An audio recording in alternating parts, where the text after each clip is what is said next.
ಅತ್ತೆ. ತ್ರಿನೇತ್ರಿ ಇಲ್ಲ ಅಂದ್ರೆ ಮನೆ ಬೇಕೋ ಅಂತ ಇದೆ. ಯಾಕೆಂದ್ರೆ ಅಡಿಗೆ ಒಲೆ ಹಚ್ಚಿಲ್ಲ ಅತ್ತೆ.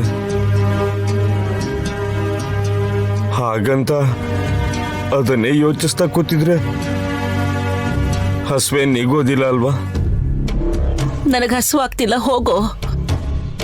ನಮಗಾಗತ್ತಲ್ಲ ಅತ್ತೆ. ನೀವು ಹತ್ತು ಹಸುವು ಮರಿತಾ ಇದ್ದೀರಾ. ನಾನು ನನ್ನ ಹೆಂಡತಿ ಯಾರಾದ್ರೂ ಮಾತಾಡ್ಸ್ಕೊಂಡು ಹೋಗಕ್ ಬಂದಾಗ ಅಳಬೇಕು ಅಂತಂದ್ರೆ 2 ತುತ್ತು ತಿನ್ಬೇಕಲ್ವ ಅತ್ತೆ? ಮಾಡ್ಕೊಂಡು ತಿನ್ರಿ, ನನಗೆ ಒಂಟಿಯಾಗಿರೋದಕ್ಕೆ ಬಿಟ್ಬಿಡಿ. ಪ್ರಾಣ ಹೋಗೋವರೆಗೂ ನಿಮ್ಮನ್ನ ಹೇಗ್ ಬಿಡಕ್ಕಾಗತ್ತೆ ಅತ್ತೆ? ಅಂದ್ರೆ ನಿಮ್ಮ ಆಗು ಹೋಗುಗಳು ಇನ್ ಮುಂದೆ ನಾವು ನೋಡ್ಕೋತೀವಿ.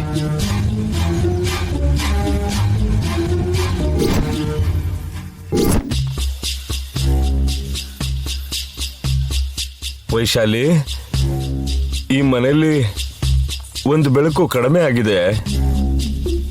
ಆ ಬೆಳಕಿಗೆ ದೀಪ ಹಚ್ಚಿಡೆ.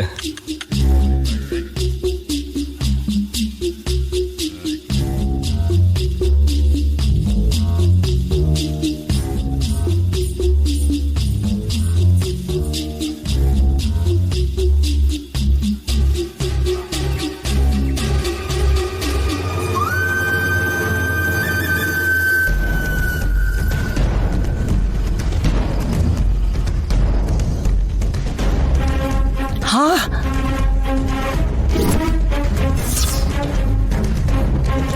ತಡೀರೋ, ಏನ್ ಮಾಡ್ತಿದ್ದೀರೋ ನೀವು?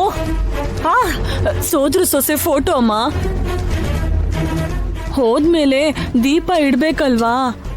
ನನ್ ಮೊಮ್ಮಗಳು ನನಗೆ ಹೇಳ್ದೆ ಹೋಗಿದ್ದಾಳೇನೋ ಸರಿ, ಆದ್ರೆ ಅವಳು ಇನ್ನೂ ಬದುಕಿದ್ದಾಳೆ ಅಂತ ನನ್ ಹೃದಯ ಹೇಳ್ತಾ ಇದೆ. ಅವಳ ಹಣೆಗೆ ಕುಂಕುಮ ಇಟ್ಟು ದೀಪ ಹಚ್ಚಿದಿರಿ ಯಾಕೆ?